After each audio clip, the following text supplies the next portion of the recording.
Batalla final, la humanidad derrota al lado oscuro. El mundo no está en crisis, está en evidencia. Las guerras, las atrocidades y el sufrimiento no son anomalías, son síntomas de algo estructural. Sudán, Haití, Rusia contra Ucrania, Israel contra Gaza y Líbano, Estados Unidos contra Irán, el propio Irán o Nigeria, son manifestaciones distintas de un mismo problema. En Sudán, millones de personas sobreviven desplazadas, bebiendo agua contaminada mientras el cólera avanza. No es solo pobreza, es abandono global ante la impotencia. La ayuda existe, aunque se necesita más y gran parte no llega o se reduce. En Nigeria, miles de niños son etiquetados como brujos, torturados, abandonados, explotados, no por ignorancia solamente, sino por un sistema que convierte la superstición en negocio. El horror no es espontáneo, está organizado. Haití muestra otra cara del mismo fenómeno, un estado colapsado donde las pandillas sustituyen al poder institucional. Allí, víctimas y victimarios conviven en el mismo sistema roto. No hay orden,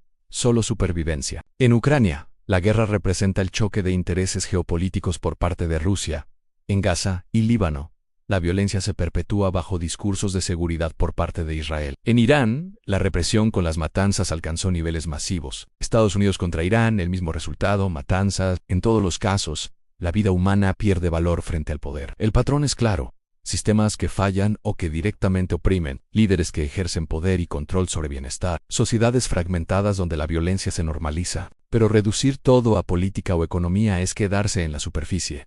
Porque el verdadero problema no es el conflicto, es la capacidad humana de generarlo y sostenerlo sin remordimientos. La historia lo confirma: el ser humano no solo puede hacer el mal, puede justificarlo, organizarlo y perpetuarlo. La raíz incómoda: el mal no es circunstancial. El error más común es pensar que estas tragedias ocurren por falta de recursos o educación.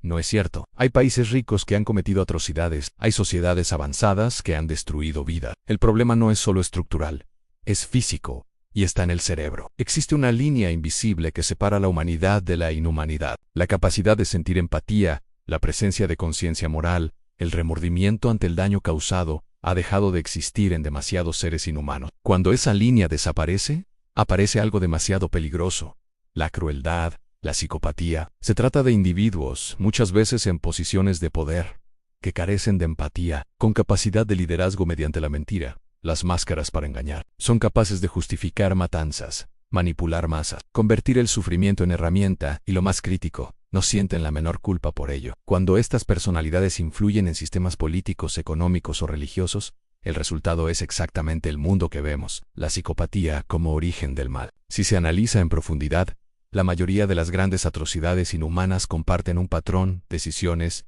y hechos tomados sin empatía. La psicopatía no es solo un trastorno individual, es un factor de riesgo civilizatorio que siempre ha existido. Pero hoy podemos identificarlo con el problema que genera en todo el mundo. Diferencias clave. La humanidad representa la empatía, la compasión y los límites morales. La inhumanidad representa la ausencia de límites morales. Las máquinas no tienen sentimientos, pero lo inquietante es que muchos inhumanos funcionan exactamente igual. La idea radical: ¿se puede curar el mal? El origen de gran parte del mal es la psicopatía. Entonces el enfoque global debería cambiar. No se trata solo de firmar tratados, enviar ayuda humanitaria, crear leyes. Eso actúa sobre los efectos, no sobre la causa. La verdadera solución implicaría identificación temprana de perfiles psicopáticos que se pueden producir a lo largo de toda la vida, no solo en la infancia, como se está diciendo. Un ser humano puede volverse inhumano a cualquier edad. Se necesita promover la investigación científica sobre la empatía, la conciencia y sus carencias, el desarrollo para curas psicológicas o neurológicas rápidas y eficientes. Esto plantea un cambio de paradigma: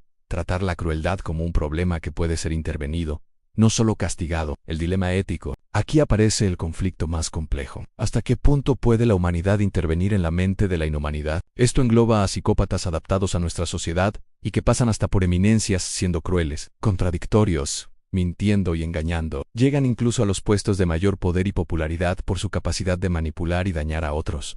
Por su falta de remordimientos y conciencia, necesitaríamos sistemas de detección de psicopatía y que no pudiesen ser pervertidos por psicópatas. Sin embargo, ignorar el problema tiene un coste evidente: millones de vidas. La contradicción del poder. El mundo premia en muchos casos a la psicopatía. Premia la frialdad emocional, la ambición extrema, la capacidad de manipulación. Esto genera una paradoja: los perfiles más peligrosos son a menudo los que alcanzan posiciones de mayor influencia, aunque estén en todas partes de nuestra sociedad. Por eso el cambio no puede ser solo individual, debe ser estructural. Se debe redefinir liderazgo, valorar la empatía como competencia clave, penalizar sistemas que incentivan la deshumanización. Estamos viendo cómo se alzan como dioses a psicópatas que deciden las muertes de humanos por sus intereses, para creerse más listos que los demás. Tienen complejos de inferioridad y tratan constantemente de saciar su crueldad a cualquier precio. El concepto de Dios replanteado. Existe una idea profundamente provocadora en todo esto. Se busca poder, dominio, control, como si eso fuera lo divino. Pero sí existe una definición real de lo superior. Sería la capacidad de eliminar el sufrimiento, la crueldad, de derrotar al mal. Desde esa perspectiva, el verdadero poder sería el que cura al que causa el mal. La pregunta no es si el mal existe, eso está sobradamente demostrado. La pregunta es si la humanidad está dispuesta a enfrentarlo en su raíz. Porque mientras se siga tratando como un problema externo, político, económico o cultural, seguirá repitiéndose a perpetuidad, pero sí se reconoce que el origen está en la transformación del humano. Dentro del cerebro del inhumano, el desafío cambia completamente. No es una guerra entre países, es una frontera dentro de la propia mente humana. Y entonces, la pregunta vuelve. ¿Podrá la humanidad salvar a la inhumanidad? No depende de tantos recursos, depende de intención, conocimiento, y de si se está dispuesto a mirar donde nadie quiere mirar para solucionar el problema del mundo que más muertes causa, que más hambre provoca, que más se salta las leyes, que más invade territorios y que genera más muertes, desplazados y pérdidas económicas. Si este video te gustó, suscríbete al canal, activa la campanita, dale like y comparte para que más personas entiendan lo que está sucediendo.